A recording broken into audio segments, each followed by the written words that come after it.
नमस्कार दोस्तों, welcome to my YouTube channel. आज मैं क्लास 12 की सब्जेक्ट फिजिक्स में ऑब्जेक्टिव क्वेश्चन लेके आए हूँ। तो देखिए दोस्तों, ऑब्जेक्टिव क्वेश्चन बोर्ड एग्जाम परीक्षा में 5 नंबर की पूछे जाते हैं, तो आप लोग हमारे इस वीडियो को जरूर देख लीजिए। तो हमारा पहला क्वेश्चन है कि इलेक्ट्रॉन के आवेश एवं संहति का अनुपात क्या होगा। इलेक्ट्रॉन के आवेश एवं संहति का अनुपात क्या होगा। तो देखिए दोस्तों, हमारा ऑप्शन नंबर 1 है 1.77 × 10⁻11 कूलाम प्रति किलोग्राम। ऑप्शन नंबर बी है 1.9 × 10⁻12 कूलाम प्रति किलोग्राम। हमारा ऑप्शन नंबर सी है 1.6 × 10⁻−19 कूलाम प्रति किलोग्राम। ऑप्शन नंबर डी है 3.2 × 10⁻11 कूलाम प्रति किलोग्राम। तो देखिए दोस्तों, जब हम इस क्वेश्चन को सॉल्व करेंगे तो इलेक्ट्रॉन का आवेश मतलब इलेक्ट्रॉन के आवेश और द्रव्यमान का हमें अनुपात ज्ञात करने को बोला है। तो इलेक्ट्रॉन पर आवेश होता है 1.6 × 10⁻−19 कूलाम और इलेक्ट्रॉन का द्रव्यमान 9.1 × 10⁻31 होता है किलोग्राम। तो हम जब दोनों को बटे में करके निकालेंगे तो हमारा आंसर आएगा ऑप्शन नंबर 1, यानी कि 1.77 × 10⁻11 कूलाम प्रति किलोग्राम हो जाएगा। तो इसका राइट आंसर ऑप्शन नंबर 1 हो जाएगा 1.77 × 10⁻11 कूलाम प्रति किलोग्राम। फिर हमारा आगे दूसरा क्वेश्चन दिया है कि वैद्युतशीलता यानी कि एप्सिलॉन जीरो का SI मात्रक क्या होता है। वैद्युतशीलता एप्सिलॉन जीरो का SI मात्रक क्या होता है। तो हमारा ऑप्शन ए है कूलाम स्क्वायर प्रति newton metre square. Option B है न्यूटन मीटर स्क्वायर प्रति coulomb square. Option number C है न्यूटन प्रति कूलाम। ऑप्शन नंबर डी है न्यूटन प्रति वोल्ट प्रति मीटर स्क्वायर। न्यूटन प्रति वोल्ट प्रति मीटर स्क्वायर। तो देखिए दोस्तों, इसका right answer option number A हो जाएगा, यानी कि कूलाम स्क्वायर प्रति न्यूटन मीटर स्क्वायर। देखिए दोस्तों, यह बहुत ही इंपॉर्टेंट क्वेश्चन है, आप लोग इस पर इंपॉर्टेंट लगा लीजिए कि वैद्युतशीलता या फिर बोले कि निर्वात की वैद्युतशीलता एप्सिलॉन जीरो का SI मात्रक क्या होता है। तो देखिए दोस्तों, निर्वात की वैद्युतशीलता एप्सिलॉन जीरो का SI मात्रक होता है कूलाम स्क्वायर प्रति न्यूटन मीटर स्क्वायर। आप लोग इसके मात्रक को जरूर याद कर लीजिए, क्योंकि यह हर बार ही बोर्ड एग्जाम की परीक्षा में पूछा जाता है। तो दोस्तों, वैद्युतशीलता एप्सिलॉन जीरो का SI मात्रक हो जाएगा कूलाम स्क्वायर प्रति न्यूटन मीटर स्क्वायर। फिर हमारा अगला क्वेश्चन है दो समान आवेशों Q व Q को जोड़ने वाली रेखा के मध्य बिंदु पर एक आवेश Q डैश रख दिया जाए। दो समान आवेशों Q, Q को जोड़ने वाली रेखा के मध्य बिंदु पर एक समान आवेश Q डैश रख दिया जाता है। यदि तीनों आवेशों का निकाय संतुलन में हो तो Q डैश का मान क्या होगा। तो देखिए दोस्तों, हमारा पहला ऑप्शन है -Q/2, दूसरा है -Q/4, तीसरा है +Q/4, चौथा है +Q/2। तो देखिए दोस्तों, इसका right answer option number B हो जाएगा, यानी कि -Q/4 में क्वेश्चन में कहा है कि दो समान आवेशों Q व Q को जोड़ने वाली रेखा के मध्य बिंदु पर एक आवेश Q डैश रख दिया जाता है। यदि तीनों आवेश का निकाय संतुलन में हो तो Q डैश का मान क्या होगा। तो इसका right answer option number B हो जाएगा, -Q/4। फिर देखिए दोस्तों, हमारा चौथा क्वेश्चन है कि +1 माइक्रोकूलाम तथा +4 माइक्रोकूलाम के दो आवेश एक दूसरे से कुछ दूरी पर y में स्थित हैं। +1 माइक्रोकूलाम तथा +4 माइक्रोकूलाम के दो आवेश एक दूसरे से कुछ दूरी पर y में स्थित हैं। उन पर लगने वाले बलों का अनुपात क्या होगा। तो देखिए दोस्तों, हमारा जो दो आवेश दिया है उस पर लगने वाले बलों का अनुपात हमें ज्ञात करना है। तो दोनों बार हम जब वही आवेश रखेंगे तो हमारा उसका मान आ जाएगा 1:1। दोनों बार 1 आ जाएगा तो उसका अनुपात हो जाएगा 1:1। तो हमारा ऑप्शन ए दिया है 1:4, ऑप्शन बी दिया है 4:1, ऑप्शन सी है 1:1 और ऑप्शन डी है 1:16। तो दोस्तों, इसका राइट आंसर 1:1 हो जाएगा, क्योंकि जब हम दोनों बार वही आवेश रखेंगे तो हमारा मान 1/1 आ जाएगा, यानी अनुपात हमारा हो जाएगा 1:1। फिर हमारा अगला क्वेश्चन है कि 8 कूलाम ऋण आवेश में उपस्थित इलेक्ट्रॉनों की संख्या ज्ञात कीजिए। 8 कूलाम ऋण आवेश में उपस्थित इलेक्ट्रॉनों की संख्या हमें बताना है। हमें ज्ञात करना है कि 8 कूलाम ऋण आवेश में उपस्थित इलेक्ट्रॉनों की संख्या। तो देखिए दोस्तों, हमें आवेश Q का मान कितना दिया है, तो हम यहाँ पे इसे सॉल्व करेंगे तो हमारा Q बराबर दिया है 8 कूलाम और हमें इलेक्ट्रॉनों N का मान हमें ज्ञात करना है। और देखिए दोस्तों, Q बराबर फार्मूला होता है Q बराबर N × E और E का मान हो जाएगा ई इलेक्ट्रॉन वोल्ट है और इलेक्ट्रॉन वोल्ट या इलेक्ट्रॉन पर आवेश होता है 1.6 गुणे 10⁻⁻19 कूलाम। तो हमें एन का मान ज्ञात करना है। यहाँ से हम जब एन का मान निकालेंगे तो ये हो जाएगा एन बराबर क्यू अपान ई। एन बराबर हो जाएगा दोस्तों क्यू अपान ई। अब हम क्यू और ई का मान रख के एन का मान निकालेंगे तो क्यू बराबर हमारा हो जाएगा 8 और बटे में ई का मान हो जाएगा 1.6 गुणे 10⁻⁻19। अब देखिए दोस्तों दशमलव हटाने के लिए हम ऊपर नीचे 10 का गुणा करेंगे तो ऊपर हो जाएगा 80 बटे में हमारा 16 हो जाएगा। और देखिए दोस्तों यहाँ 10⁻⁻19 से ऊपर ले जाएंगे तो 10⁻+19 हो जाएगा। अब हम इसे काटेंगे तो 16 कम 16 16 पंचे 80 हो जाएगा। तो हमारा एन का मान आ गया, एन का मान हमारा आया 5 गुणे 10⁻19 इलेक्ट्रॉन। तो यही हमारा एन का मान हो जाएगा 5 गुणे 10⁻19 इलेक्ट्रॉन। तो देखिए दोस्तों हमारा ऑप्शन कौन सा है, तो हमारा ऑप्शन ए देखिए दोस्तों दिया है 5 गुणे 10⁻19, ऑप्शन बी है 2.5 गुणे 10⁻19, ऑप्शन सी है 12.8 गुणे 10⁻19 और चौथा है 1.6 गुणे 10⁻19। तो हमारा राइट आंसर आया है 5 गुणे 10⁻19। तो 5 गुणे 10⁻19 हमारा ऑप्शन नंबर ए है। तो इसका right answer option number A हो जाएगा 5 गुणे 10⁻19। तो देखिए दोस्तों हमें क्या पूछा था कि 8 कूलाम आवेश में उपस्थित इलेक्ट्रॉनों की संख्या हमें बताना था। तो हमने इसे सॉल्व किया। हमें क्यू का मान दिया है 8 कूलाम और एन का मान हमें ज्ञात करना है। और देखिए दोस्तों क्यू और एन में हमारा संबंध होता है क्यू बराबर एन इंटू ई।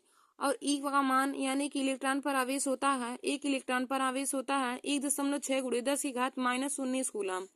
अब हम क्यू और ई का मान रखेंगे और एन का मान हमें निकालना है। तो एन बराबर हो जाएगा यहाँ से क्यू अपान ई। अब क्यू का मान हमें 8 दिया है, ई का मान 1.6 गुणे 10⁻19। तो हम लिख देंगे 8 बटे हो जाएगा 1.6 गुणे 10⁻⁻19।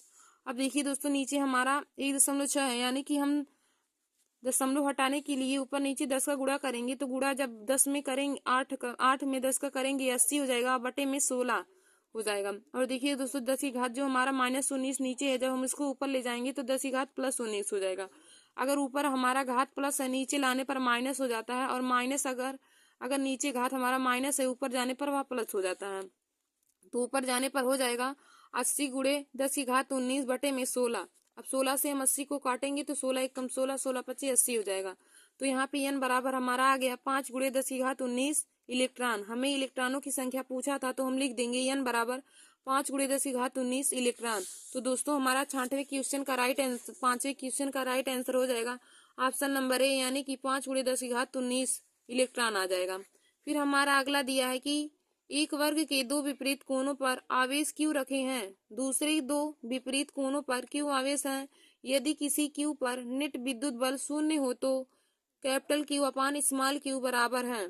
तो दोस्तों हमारा ऑप्शन ए दिया है -1 अपान √2, ऑप्शन बी है -2 √2, ऑप्शन सी है -1 और ऑप्शन डी है 1। तो दोस्तों हमारा इसका right answer option number B हो जाएगा यानी कि -2 √2 हो जाएगा। फिर हमारा अगला क्वेश्चन है वैद्युत क्षेत्र की तीव्रता का मात्रक है। वैद्युत क्षेत्र की तीव्रता का मात्रक है तो हमारा ऑप्शन नंबर ए दिया है कूलाम प्रति न्यूटन, ऑप्शन बी है जूल प्रति न्यूटन, ऑप्शन सी है न्यूटन प्रति कूलाम और ऑप्शन डी है न्यूटन प्रति मीटर। तो देखिए दोस्तों वैद्युत क्षेत्र की तीव्रता का पहले हम फार्मूला बता देते हैं तो उससे आप लोग उसका मात्रक निकाल सकते हैं। तो देखिए दोस्तों वैद्युत क्षेत्र की तीव्रता ई बराबर होता है, वैद्युत क्षेत्र की तीव्रता ई बराबर होता है एफ अपान क्यू। वैद्युत क्षेत्र की तीव्रता का फार्मूला होता है एफ अपान क्यू। एफ हमारा बल है, क्यू आवेश। तो आप लोग इस जिनको नहीं पता है तो आप फार्मूले को भी लिख सकते हैं। वैद्युत क्षेत्र की तीव्रता ई बराबर होता है एफ अपान क्यू।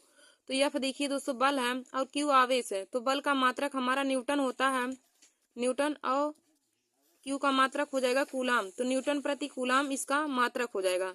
देखिए दोस्तों वैद्युत क्षेत्र की तीव्रता का मात्रक हमें पूछा था तो न्यूटन प्रति कूलाम हो जाएगा। अब हम देखेंगे कि किस ऑप्शन में न्यूटन प्रति कूलाम दिया है। तो देखिए दोस्तों ऑप्शन नंबर सी में न्यूटन प्रति कूलाम दिया, तो ऑप्शन नंबर सी इस क्वेश्चन का राइट आंसर हो जाएगा। हमें पूछा है कि वैद्युत क्षेत्र की तीव्रता का मात्रक क्या है। तो दोस्तों वैद्युत क्षेत्र की तीव्रता का मात्रक न्यूटन प्रति कूलाम होता है, क्योंकि यहाँ हमने फार्मूले से निकाला। तो वैद्युत क्षेत्र की तीव्रता का फार्मूला हो जाएगा एफ अपान क्यू। एफ बल है और क्यू आवेश है, तो यह बल का मात्रक देखिए दोस्तों बल का मात्रक न्यूटन होता है और आवेश का मात्रक कूलाम। तो न्यूटन प्रति कूलाम हमारा इसका राइट आंसर हो जाएगा। फिर हमारा अगला क्वेश्चन दिया है निम्न में से वैद्युत क्षेत्र का मात्रक नहीं है। हमें देखना है कि विद्युत क्षेत्र का मात्रक कौन नहीं है। तो दोस्तों ऑप्शन नंबर ए है न्यूटन प्रति कूलम, ऑप्शन नंबर बी है वोल्ट प्रति मीटर, ऑप्शन नंबर सी है जूल प्रति कूलम, और ऑप्शन नंबर डी है जूल प्रति कूलम प्रति मीटर। तो देखिए दोस्तों ऑप्शन नंबर ए जो न्यूटन प्रति कूलम है यह हमारा विद्युत क्षेत्र का मात्रक होता है, और वोल्ट प्रति मीटर भी होता है, जूल प्रति कूलम प्रति मीटर होता है, लेकिन जूल प्रति कूलम नहीं होता है। तो इसका right answer option number C हो जाएगा, जूल प्रति कूलम। तो 8वें क्वेश्चन का right answer option number C हो जाएगा, जूल प्रति कूलम हमारा विद्युत क्षेत्र की मात्रक नहीं होता है। फिर हमारा अगला क्वेश्चन दिया है कि विद्युत फ्लक्स का मात्रक है, निम्न में से विद्युत फ्लक्स का मात्रक कौन होगा, वही हमें छाट के लिखना है।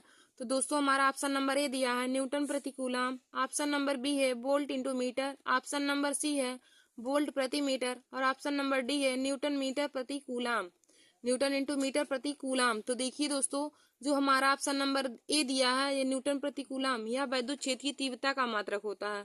ऑप्शन नंबर सी हमारा वोल्ट प्रति मीटर यह भी विद्युत क्षेत्र की तीव्रता का मात्रक होता है, और न्यूटन इंटू मीटर प्रति कूलम यह भी हमारा विद्युत क्षेत्र की तीव्रता का मात्रक हो जाएगा। लेकिन जो हमारा ऑप्शन नंबर बी दिया है वोल्ट इंटू मीटर यह हमारा विद्युत फ्लक्स का मात्रक हो जाएगा, वोल्ट प्रति मीटर विद्युत फ्लक्स का मात्रक हो जाएगा। तो इसका right answer option number B हो जाएगा, यानी कि वोल्ट इंटू मीटर विद्युत फ्लक्स का मात्रक हो जाएगा।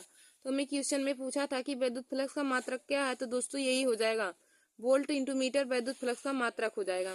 फिर हमारा अगला क्वेश्चन दिया है कि किसी बिंदु पर विद्युत क्षेत्र की तीव्रता निम्न में से आर स्क्वायर के अनुक्रमानुपाती होगी। निम्न बिंदु पर किसी बिंदु पर विद्युत क्षेत्र की तीव्रता निम्न में से आर स्क्वायर के अनुपाती होगा। तो इसका राइट आंसर हो जाएगा, देखिए दोस्तों ऑप्शन ए दिया है बिंदु आवेश, ऑप्शन बी है विद्युत द्विध्रुव, ऑप्शन सी है आवेश की अनंत समतल चादर, ऑप्शन डी है रेखीय आवेशित तार। तो इसका right answer option number A हो जाएगा, बिंदु आवेश।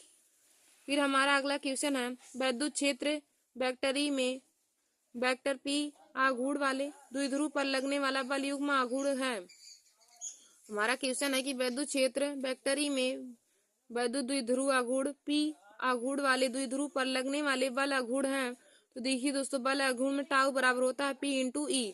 तो इसका राइट आंसर हो जाएगा, हमारा पहला ऑप्शन दिया है vector P dot vector E, और हमारा option number D vector E cross vector E, option number C शून्य है, option number D vector E cross vector P. तो देखिए दोस्तों बल युग्म आघूर्ण टाउ बराबर होता है पी इंटू ई। तो जो हमारा वेक्टर की दिशा में दिया है तो हो जाएगा vector P cross vector E. तो यानी कि इसका right answer option number B हो जाएगा, vector P cross vector E हमारा राइट आंसर हो जाएगा।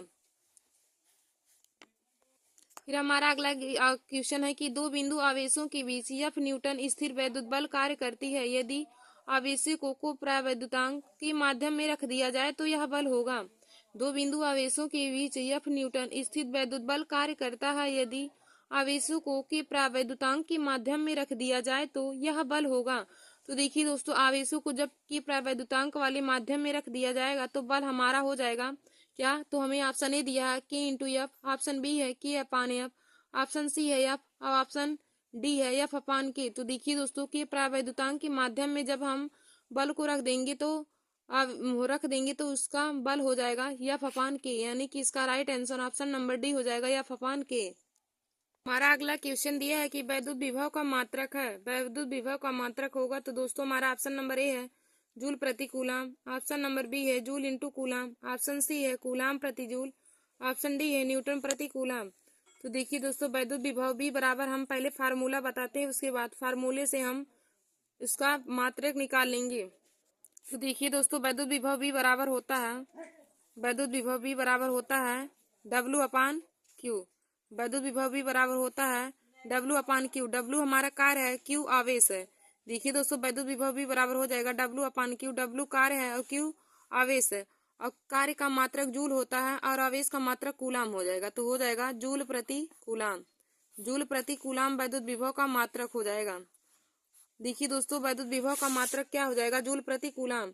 तो इसका right answer option number A हो जाएगा, जूल प्रति कूलम। देखिए दोस्तों वैद्युत विभव का मात्रक वोल्ट भी होगा, यदि वोल्ट ऑप्शन में दिया रहेगा तो आप लोग वोल्ट पर लगाएंगे, यदि वोल्ट ना दिया हो तो वहां पे आप जूल प्रति कूलम ही लगाएंगे। देखिए दोस्तों वैद्युत विभव का दो मात्रक होता है, एक जूल प्रति कूलम भी होता है और एक वोल्ट होता है। तो वोल्ट या जूल प्रति कूलम जो ऑप्शन में आपको मिले वही आप लोग लगा लीजिएगा।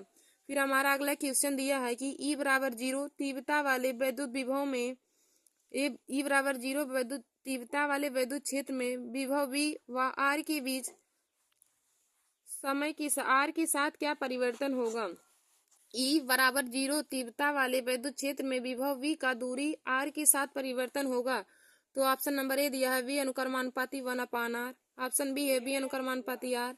ऑप्शन सी है V अनुक्रमानुपाती 1/R²। ऑप्शन डी है V, R पर निर्भर नहीं करेगा। तो देखिए दोस्तों, जब हमारा ई बराबर 0 तीव्रता रहेगा तो वहां पर V और R निर्भर नहीं करेगा। तो इसका right answer option number B हो जाएगा, V और R पर निर्भर नहीं करेगा। फिर हमारा अगला क्वेश्चन दिया है कि एक समान विद्युत क्षेत्र वेक्टर ई में रखे विद्युत द्विध्रुव गुण वेक्टर P वाले विद्युत द्विध्रुव को 90 डिग्री घुमाने में किया गया कार्य क्या होगा। देखिए दोस्तों, हमारा क्वेश्चन है कि एक समान विद्युत क्षेत्र वेक्टर ई में रखे विद्युत द्विध्रुव गुण वेक्टर P वाले विद्युत द्विध्रुव को 90 डिग्री से घुमाने पर कृत कार्य क्या होगा। तो हमारा देखिए दोस्तों, ऑप्शन ए है PE/2। ऑप्शन नंबर बी है 2PE। ऑप्शन नंबर सी है P×E। ऑप्शन नंबर डी है √2PE। तो क्या हो जाएगा घुमाने पर किया गया कार्य। देखिए दोस्तों, किया गया कार्य हमारा होता है, घुमाने पर किया गया कार्य W बराबर होता है PE sin थीटा। W बराबर होता है PE sin थीटा। और यहाँ पे हमें साइन थीटा यानी कि थीटा की वैल्यू हमें कितना लेने को कहा, 90 डिग्री। तो थीटा की वैल्यू हम यहाँ पे 90 रखेंगे तो क्या हो जाएगा, पीई इंटू में हो जाएगा साइन 90। और देखिए दोस्तों, आप लोग जानते होंगे कि साइन 90 की वैल्यू 1 होती है। तो यहाँ पे हो जाएगा पीई इंटू में 1 हो जाएगा। और पीई का एक बार हम गुणा करेंगे तो पीई प्राप्त होगा, यानी कि किया गया कार्य हमें P×E ही प्राप्त होगा। तो हम देखेंगे कि इस ऑप्शन में P और E दिया है। तो देखिए दोस्तों, ऑप्शन नंबर सी हमारा P×E दिया है, तो ऑप्शन नंबर सी इसका राइट आंसर हो जाएगा। तो हमें क्वेश्चन क्या कहा था कि एक समान विद्युत क्षेत्र वेक्टर ई में रखे गए विद्युत द्विध्रुव आघूर्ण वेक्टर P वाले विद्युत क्षेत्र द्विध्रुवी को 90 डिग्री घुमाने पर किया गया कार्य हमने निकाला। तो W बराबर होता है P×E साइन थीटा। और हमें इसमें थीटा की वैल्यू 90 डिग्री रखने को कहा है, तो हम साइन 90 डिग्री का मान निकालेंगे। तो P×E और इंटू हो जाएगा साइन 90 डिग्री। और देखिए दोस्तों, साइन 90 डिग्री का मान 1 होता है, तो यहाँ पे हो जाएगा P×E गुणे में 1। अब PE का गुणा हम 1 में करेंगे तो PE ही हमें प्राप्त होगा। तो इसका right answer option number C हो जाएगा P×E।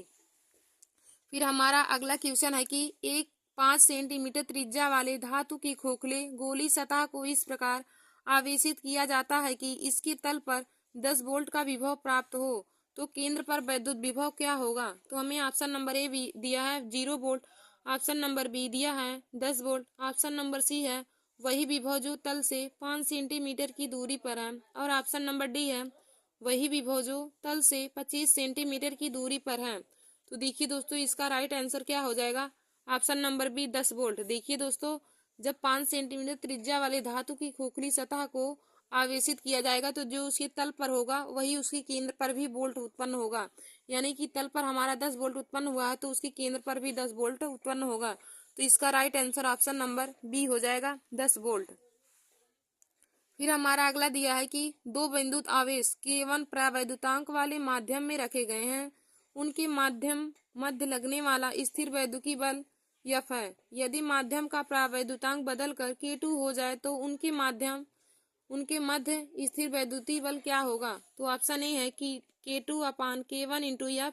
ऑप्शन बी है 2K1/K2 into F। Option C है K1/K2 into F। Option D है 2F। तो देखिए दोस्तों, जब हम दो बिंदु आवेश K1 प्रावैद्युतांक वाले माध्यम में रखे हैं, उनके मध्य लगने वाला वैद्युतिक बल F है। जब उसका प्रावैद्युतांक K2 में बदल दिया जाए तो बल F बराबर हमारा क्या हो जाएगा, K1/K2 इंटू F। यानी कि इसका right answer option number C हो जाएगा, K1/K2 इंटू F हो जाएगा। फिर हमारा अगला क्वेश्चन दिया है कि विद्युत द्विध्रुव के कारण केंद्र से r दूरी पर अक्ष में स्थित बिंदु पर विद्युत क्षेत्र की तीव्रता एवं विद्युत विभव E व R। हमारा अगला है कि विद्युत द्विध्रुव के कारण केंद्र से r दूरी पर अक्ष में स्थित बिंदु पर विद्युत क्षेत्र की तीव्रता एवं विद्युत विभव E तथा V है। तो E और V में हमें संबंध क्या होगा वही हमको बताना है। दोस्तों जब हम दोनों वैद्युत क्षेत्र की तीव्रता के एकल बिंदु आवेश के कारण फार्मूला रखेंगे और बिंदु आवेश के वैद्युत विभव के भी एकल बिंदु आवेश के कारण फार्मूला रखेंगे तो हमारा काटने पीटने के बाद आएगा हमारा E बराबर V अपान आर। तो इसका right answer option number A हो जाएगा, E बराबर V अपान आर। तो हमें ऑप्शन ई इस क्वेश्चन का राइट आंसर हो जाएगा। फिर देखिए दोस्तों हमारा अगला क्वेश्चन क्या दिया है कि दो बिंदु नीचे दिए गए चित्र में ए और बी के बीच तुल्य धारिता हमें ज्ञात करना है। बिंदु ए और बी के बीच हमें तुल्य धारिता ज्ञात करना है। तो देखिए दोस्तों हम इसको कैसे सॉल्व करेंगे, आइए हम आप लोगों को पहले इसे सॉल्व करके बताते हैं। तो देखिए दोस्तों हमें फिगर में दिया है हमें बिंदु ए और बी के बीच तुल्य धारिता का मान हमें ज्ञात करना है।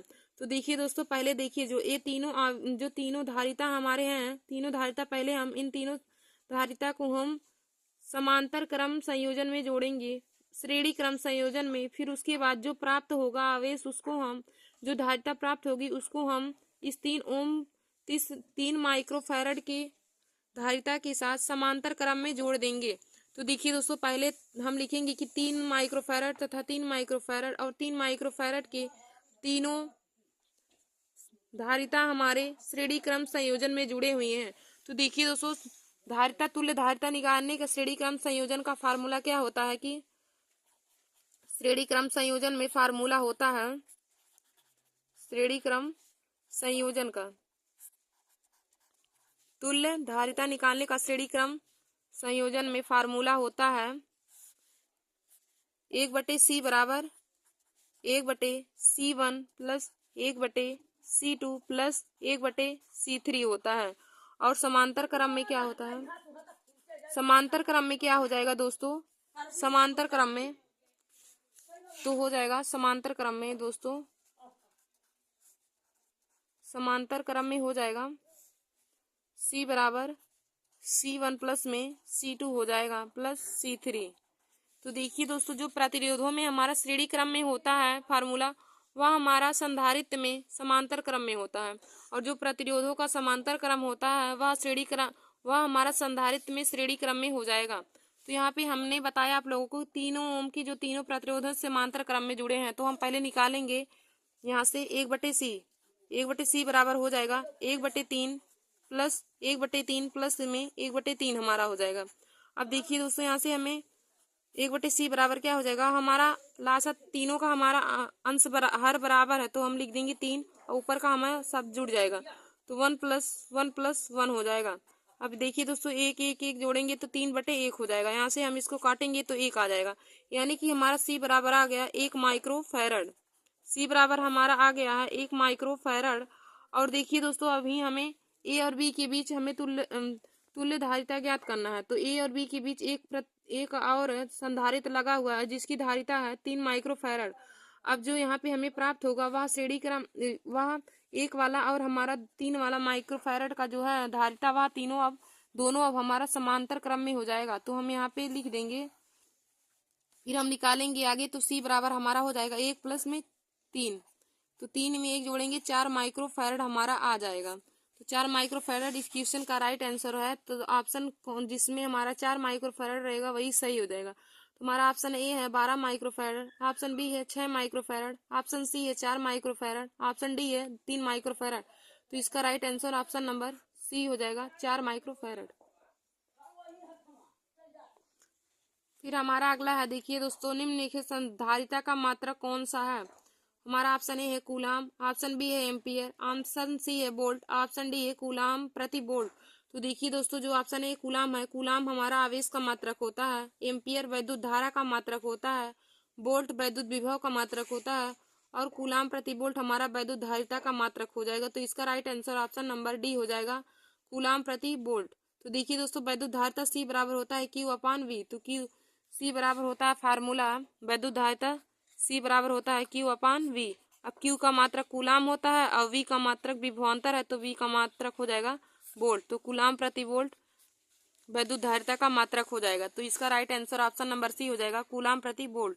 फिर हमारा अगला है कि वायु में रखे दो धनावेशों के मध्य प्रावैद्युतांक पदार्थ रख देने पर इनके बीच प्रतिकर्षण बल का मान क्या होगा।